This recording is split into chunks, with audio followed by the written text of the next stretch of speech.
এর মধ্যে লাগিয়েছিলাম, গাছটা পাকা হয়ে গিয়েছিল ঝড়ে, এখন এর থেকে উঠায়ে এই টবে লাগালাম।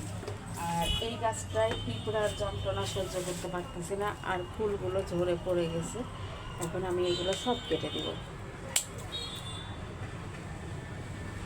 অত্যাধিক পিঁপড়ার কারণে কোনো ফুলই ধরতে পারতেছে না। গোড়া পেড়ে কেটে দেবো আগে গাছগুলো। দেখেন, আর এইটা হচ্ছে নতুন পাতা, এটা কিন্তু নতুন করে হোক। আর ওই গাছটা কেটে দিব। এটা এই বেলকনি, ওই বেলকনিটা সব পরিষ্কার করে রেখে আসছি। আর এই বেলকনিতে এসে এখন স্থানান্তরিত করলাম এটা থেকে এটাই। আর এই গাছটা কেটে দিলাম। আর গাছ অনেক মারা গেছে, কয়টা গোলাপ গাছ নিয়ে আসবো ভাবতেছি, কারণ টপ পড়ে রয়েছে ওখানে। যে ওই ফুল গাছটা মারা গেছে, কামিনী গাছ। তারপরে ওই যে গন্ধরাজ গাছটাও মারা গিয়েছে।